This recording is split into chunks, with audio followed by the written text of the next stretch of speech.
Ousmane Sonko doit apprendre à connaître notre État. On ne peut pas être Premier ministre du Sénégal, ignorer la Constitution et notre État. À qui profite le désordre en cours au Sénégal? À qui ce désordre profite-t-il? C'est une question redoutable. Il y a un vrai désordre qui est en cours au Sénégal. Il se traduit par la cacophonie à la tête de l'exécutif sénégalais. Bassirou Diomaye Diakhar Faye devra être traité pire que Macky Sall. Il devrait être traité pire que Macky Sall. La communication gouvernementale, qui est chaotique, c'est une catastrophe. Bassirou Diomaye Diakhar Faye. Manifestement, le divorce politique est consommé entre vous et votre Premier ministre, Ousmane Sonko. Et vous allez devoir vous séparer. Le Sénégal retient son souffle. La tension monte de toutes parts. Les panafricanistes, hier en liesse après la chute du régime jugé pro-français de Macky Sall, déchantent brutalement. Car derrière l'espoir incarné par le nouveau pouvoir se cacherait une réalité bien plus sombre. À son arrivée à la tête du pays, Bassirou Diomaye Faye portait pourtant les mêmes ambitions, la même stratégie, la même soif de souveraineté, et menait le même combat panafricain que Ousmane Sonko. Mais depuis son accession au pouvoir, tout semble avoir basculé. Sa visite auprès de Alassane Dramane Ouattara et de Emmanuel Macron marque, aux yeux de nombreux observateurs, un tournant décisif.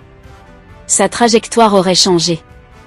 Aujourd'hui, Ousmane Sonko apparaît comme le dernier à porter seul la flamme du combat initial. Le Sénégal tremble. Le peuple crie à la trahison. Les analystes politiques s'alarment, s'indignent, et appellent à un sursaut, à un retour à la raison. Mais tout semble déjà en place pour écarter Sonko et ouvrir la voie à une orientation perçue comme néocoloniale. En coulisses, une coalition politique est déjà prête. Deux hommes politiques, autrefois unis comme des frères, se retrouvent désormais face à face, piégés au carrefour des intérêts personnels et des ambitions divergentes. La rupture semble désormais inévitable entre Bassirou Diomaye Faye et Ousmane Sonko. À qui profite le désordre en cours au Sénégal? À qui ce désordre profite-t-il? C'est une question redoutable. Il y a un vrai désordre qui est en cours au Sénégal. Il se traduit par la cacophonie à la tête de l'exécutif sénégalais. On a d'un côté le président de la République du Sénégal, son Excellence Bassirou Diomaye Diakhar Faye, dont tout le monde sait qu'il doit son élection à la présidence de la République du Sénégal au fait que son principal allié et actuel Premier ministre, Ousmane Sonko, président du parti PASTEF, eh bien, lui a cédé sa place de candidat naturel de PASTEF à l'élection présidentielle. Les circonstances dans lesquelles Sonko a cédé à Diomaye, le strapontin de candidat de PASTEF, seront un jour éclairées. Mais on sait d'emblée que cela a été à l'issue de tractations dans lesquelles l'élite néocolonisée du Sénégal et les néocolonialistes français en particulier ont joué un rôle certain. Car l'élite néocolonisée du Sénégal, qui appartenait tout naturellement au régime de Macky Sall, d'Abdoulaye Wade, au régime d'Abdou Diouf, comme au régime de Léopold Sédar Senghor, ne veut pas, n'a jamais voulu d'Ousmane Sonko, le fils de la Casamance, venu de Ziguinchor, comme président de la République du Sénégal. Ça, c'est une vérité. Cette élite néocolonisée, sortie de la cuisse du colonialisme français, ne veut pas de Sonko. Elle ne veut pas de Sonko, non pas simplement parce qu'il vient de la Casamance, qui est, on le sait, une terre d'insurrection, de résistance et même de révolte. Mais on ne veut pas de Sonko parce que Sonko a adopté, pendant sa période de construction du mouvement de l'opposition sénégalaise PASTEF, il a adopté du fond du cœur l'idéologie panafricaniste et en a assumé quelques accents les plus profonds et les plus nets. Ça, c'est le deuxième péché. L'élite néocolonisée sénégalaise et les néocolonialistes français reprochent ad vitam aeternam à Sonko Ousmane. Troisième péché, pour lequel ils n'ont pas voulu que Sonko, qui était pourtant le candidat naturel et qui aurait gagné sans débat l'élection présidentielle contre le candidat du parti de Macky Sall. La troisième raison, c'est la liberté de ton d'Ousmane Sonko. Ousmane Sonko, certes, qui a mis beaucoup d'eau dans son vin pour s'adapter à l'art de gouverner d'une certaine façon ces dernières années à la tête du Sénégal, est connu pour ne pas avoir sa langue dans sa poche. C'est l'homme d'un discours clair qui, jusqu'aujourd'hui, est considéré comme l'un de ses plus beaux discours. Ousmane Sonko, le discours du cou et du genou. Vous vous souvenez de ce discours? Il est temps que la France ôte son genou de notre cou. Un discours comme cela, avec les néocolonialistes français, tu prononces cela une seule fois et tu es dans la liste rouge pour toujours.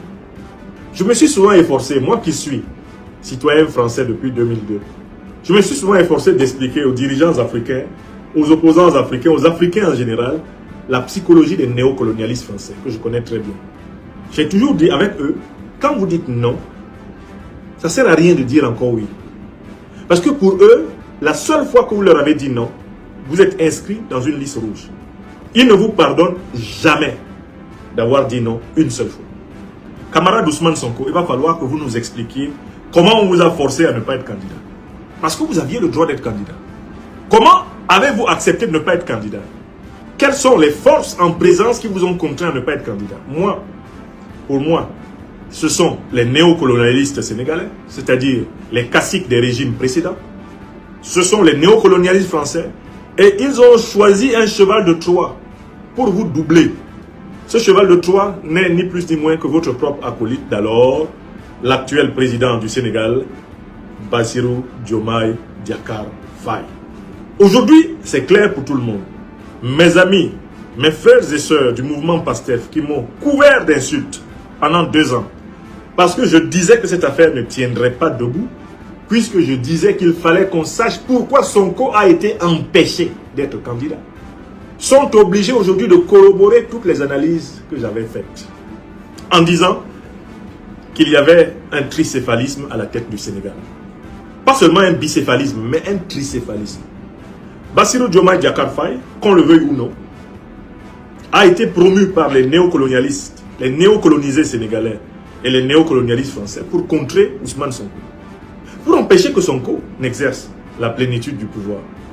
Car quand ils ont lu le programme de PASTEF, et je demande à n'importe qui d'aller lire le programme de PASTEF, le programme du parti PASTEF là, mais c'est le programme qui est en train d'être mis en œuvre dans l'Alliance des États du Sahel.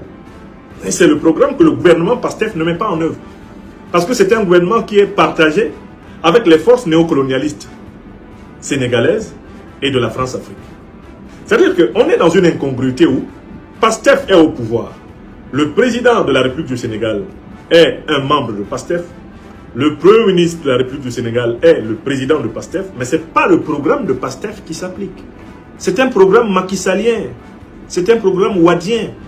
Un programme Abdou Dioufien. C'est un programme senghorien qui s'applique.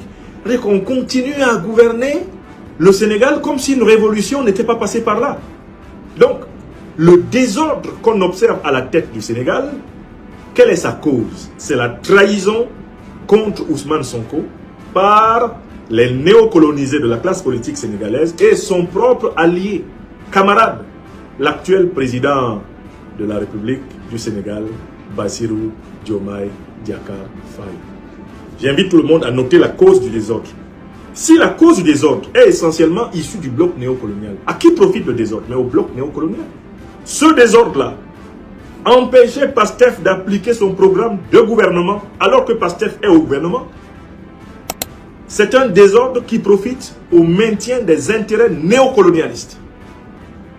C'est-à-dire que le Sénégal demeure militairement sous occupation de l'OTAN et des néocolonialistes français. Bassirou Diomaye Diakhar Faye.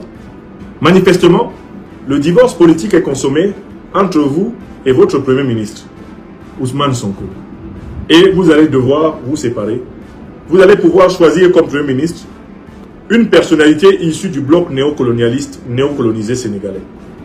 D'ailleurs, je vois tout naturellement Madame Aminata Touré, nommée future Premier ministre du Sénégal par le président Bassirou Diomaye Diakhar Faye. Tellement elle l'arrange.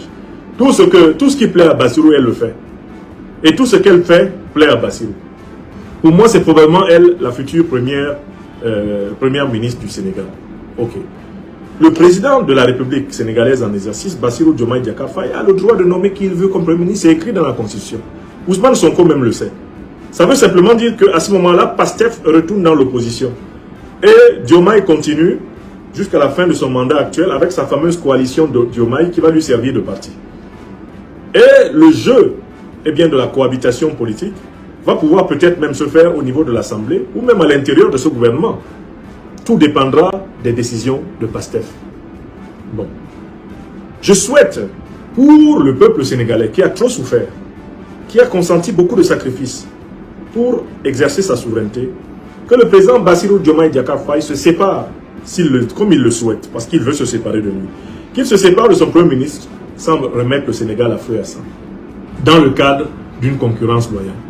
C'est-à-dire qu'il n'utilise pas le pouvoir d'État pour tenter, une fois de plus, de restreindre la liberté d'Ousmane Sonko, qu'il n'utilise pas le pouvoir d'État pour tenter de frauder aux prochaines élections présidentielles ou législatives du Sénégal. C'est-à-dire qu'il ne tombe pas complètement dans le syndrome de Macky Sall. Le président Bassirou Diomaye Diakhar Faye a la responsabilité de la vie de tout le peuple du Sénégal. Si lui aussi conduit le Sénégal à des situations où il y a des échauffourées, où notre peuple africain du Sénégal doit mourir, Bassirou Diomaye Diakhar Faye devra être traité pire que Macky Sall. Il devrait être traité pire que Macky Sall. Parce que lui, il n'aura pas tiré les leçons des crimes de Macky Sall. Voilà pour ce qui est de la première recommandation. Que le président Bassirou Diomaye Diakhar Faye entre donc dans une concurrence loyale avec son ancien compagnon. Et le peuple sénégalais arbitrera entre les deux. Je ne crains pas de dire que pour l'instant, les données en ma possession me permettent de dire que s'il y a une élection présidentielle au Sénégal et que Bassirou Diomaye Diakhar Faye est le représentant du bloc néocolonialiste, Ousmane Sonko va gagner l'élection. Les déclarations du professeur Franklin Nyamsi s'inscrivent dans une lecture profondément critique de l'évolution actuelle du pouvoir sénégalais. Elles mettent en lumière une fracture politique qui, selon lui, n'est plus une simple divergence stratégique, mais une rupture idéologique majeure entre deux figures autrefois indissociables, Bassirou Diomaye Faye et Ousmane Sonko. Au cœur de son analyse, Nyamsi oppose deux trajectoires politiques désormais incompatibles. D'un côté, il présente Bassirou Diomaye Faye comme un dirigeant engagé dans une dynamique qu'il qualifie implicitement de « réajustement pro-français ». Cela signifie, dans son raisonnement, un retour progressif vers des compromis avec les intérêts occidentaux, notamment français, dans la gestion de l'État et des alliances stratégiques. Cette posture contraste fortement avec les attentes initiales des panafricanistes sénégalais, qui voyaient en lui un prolongement du combat souverainiste. De l'autre côté, Ousmane Sonko apparaît, dans ce discours, comme le véritable porteur de la ligne panafricaine. Il incarne une rupture assumée avec les logiques néocoloniales, une volonté de souveraineté économique, politique et monétaire, ainsi qu'un discours de résistance qui continue de séduire une large partie de la jeunesse et des masses populaires sénégalaises. Pour Nyamsi, cette fidélité idéologique fait de Sonko un candidat potentiellement plus solide en cas de confrontation électorale. Ce contraste alimente une tension politique explosive entre deux hommes qui, hier encore, formaient un duo soudé, presque fraternel. Leur alliance, construite autour du parti PASTEF, avait incarné l'espoir d'un renouveau radical au Sénégal. Mais aujourd'hui, cette unité semble s'effriter sous le poids des ambitions, des choix stratégiques divergents et des pressions du pouvoir. La séparation, que Nyamsi considère comme inévitable, marque ainsi la fin d'un front politique qui avait mobilisé des millions de Sénégalais. L'hypothèse avancée d'un remplacement de Sonko par Aminata Touré renforce cette lecture. Elle symboliserait, selon lui, un basculement clair vers un camp plus conciliant avec les anciennes puissances d'influence, accentuant davantage la rupture avec la base militante de PASTEF. Ce choix serait perçu comme une trahison par une partie de l'opinion, et pourrait accélérer la recomposition du paysage politique. Cependant, l'aspect le plus crucial du message de Nyamsi réside dans son avertissement. Il appelle à éviter une reproduction des dérives observées sous Macky Sall, notamment l'utilisation de l'appareil d'État pour écraser l'opposition, restreindre les libertés ou manipuler les processus électoraux. Le souvenir des tensions, des manifestations réprimées et des pertes en vies humaines reste encore vif dans la mémoire collective sénégalaise. Dans cette perspective, plusieurs solutions apparaissent essentielles pour éviter une crise politique majeure. D'abord, instaurer une concurrence politique loyale. Cela implique que Bassirou Diomaye Faye garantisse un cadre démocratique transparent, sans instrumentalisation des institutions contre Sonko ou tout autre adversaire. Ensuite, préserver les libertés publiques. La liberté d'expression, de manifestation et d'organisation politique doit être protégée pour éviter toute radicalisation. Par ailleurs, favoriser le dialogue politique. Même en cas de rupture, des canaux de discussion doivent rester ouverts pour désamorcer les tensions et éviter une polarisation extrême. Enfin, laisser le peuple arbitrer souverainement. Cette sortie médiatique met en évidence un moment charnière pour le Sénégal. Entre continuité stratégique et rupture souverainiste, entre compromis et radicalité, le pays se retrouve à la croisée des chemins. Que pensez-vous de cette situation? Laissez votre avis en commentaire. Si vous avez trouvé la vidéo intéressante, cliquez sur j'aime et partagez avec vos amis. Mais n'oubliez pas de vous abonner et de cliquer sur la cloche de notification pour ne pas rater mes prochaines vidéos.